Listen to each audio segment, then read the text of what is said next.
Donald Trump foi condenado após uma longa batalha judicial no caso que envolvia uma ex-atriz de conteúdos adultos. Em paralelo, o Kremlin anunciou que Vladimir Putin está disposto a conversar com o presidente dos Estados Unidos sobre a situação na Ucrânia. Acompanhe na reportagem de Bruna Milan.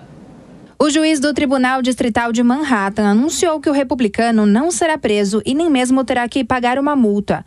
Esse tipo de condenação simbólica é incomum e mantém a culpabilidade, o que faz dele o primeiro presidente dos Estados Unidos a chegar à Casa Branca com uma condenação criminal. Trump compareceu virtualmente à audiência. O magnata foi declarado culpado em maio por um júri popular de 34 acusações de falsificação de documentos contábeis para esconder o pagamento de cerca de $130 mil à ex-atriz pornô Stormy Daniels, com quem manteve um relacionamento extraconjugal. O presidente eleito classificou o processo penal como uma vergonha para o sistema judicial e que serviria para prejudicar sua reputação caso perdesse as eleições. Em paralelo à condenação, o Kremlin afirmou que Vladimir Putin deseja conversar com o magnata americano para falar sobre os conflitos entre Rússia e Ucrânia. Trump afirmou que prepara uma reunião com o presidente para acabar com a guerra.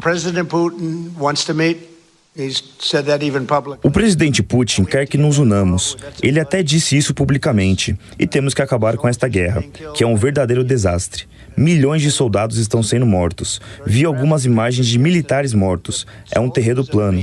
A única coisa que para uma bala é um corpo. O pronunciamento foi feito durante uma reunião com governadores republicanos em sua residência na Flórida. Trump, que toma posse em 20 de janeiro, prometeu recentemente acabar com o conflito entre a Rússia e a Ucrânia dentro de 24 horas e já pediu o cessar-fogo imediato e negociações. Putin expressou sua disposição em negociar, desde que essas negociações levem em consideração as realidades locais na Ucrânia, onde as forças russas continuam avançando no leste, ocupando quase 20% do território vizinho. Eu quero chamar os nossos comentaristas. Primeiro, a Beatriz Hirsch. Beatriz, a gente já fala sobre o caso da ex-atriz, né? Que a gente sabe que foi um caso de muita polêmica. Mas antes, eu acho que a nossa maior curiosidade é esse encontro que o Kremlin anunciou que Vladimir Putin está disposto a conversar com Donald Trump sobre a situação da Ucrânia. O que esperar desse encontro? Paulinha, nos últimos dias, Donald Trump tem sinalizado que tem condições de acabar com os conflitos da atualidade, todos muito esperançosos que isso efetivamente aconteça. Mas com relação à Ucrânia, me parece que a intenção é sugerir um acordo no qual os territórios que a Ucrânia acabou perdendo ao longo da guerra sejam anexados à Rússia. O que faz com que o Kremlin claramente queira conversar com ele, porque o favorece, dado que ele vai conseguir anexar os territórios da forma que ele gostaria.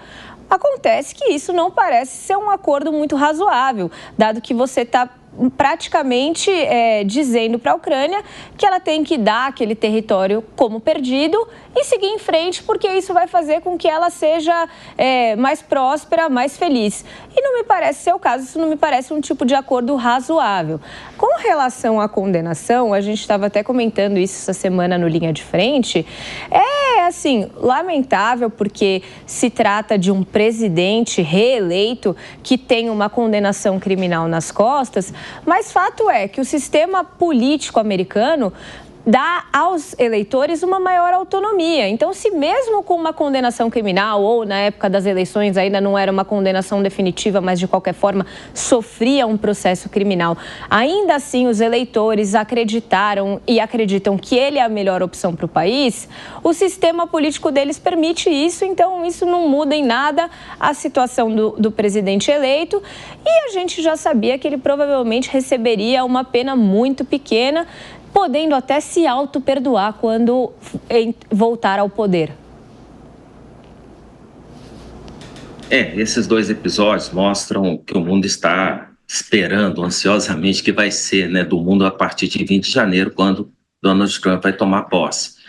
Por declarações, como sempre, polêmicas, Donald Trump tem mostrado que vai vir com muita força, Tem um caderninho lá de desafetos, que ele vai querer se vingar mesmo, Eu acho que ele está vindo com uma disposição guerreira nesse sentido. A questão da condenação, desde o início, né, ele tentou absorvê-la, dizendo que era uma perseguição política promovida pelos democratas, né, aconteceu dentro de um Estado democrata, enfim. Ele, com isso, conseguiu, junto a boa parte do eleitorado americano, amenizar ou até mesmo anular os efeitos políticos do processo e até mesmo da condenação. Se esperava que houvesse uma decisão nesse sentido, né, de ele não sofrer nenhum tipo de punição. Na questão da guerra da Ucrânia e da Rússia, o que vai ser decisivo é que a Ucrânia sobreviveu ao confronto com apoio, principalmente financeiro americano, que a administração Biden estava garantindo. Tudo indica que o Trump não vai fazer isso. E isso vai jogar muita pressão financeira para a União Europeia. A questão é, a União Europeia vai querer assumir esses custos, já que a União Europeia também está com problemas financeiros graves. Então, a Ucrânia pode ficar engessada, né, sem condições logísticas e recursos para poder continuar no esforço de guerra. E aí, a pressão para resolver o conflito de alguma forma que seja, né, e é provável que vai envolver indenizações, algo desse tipo, vai aumentar. Eu acredito que sem o apoio financeiro americano vai ser muito difícil a Ucrânia conseguir seguir em frente à guerra e perder mais ainda posições territoriais, porque a Rússia vai continuar nesse esforço. Então, vamos aguardar, né, o que pode acontecer a partir de 20 de janeiro.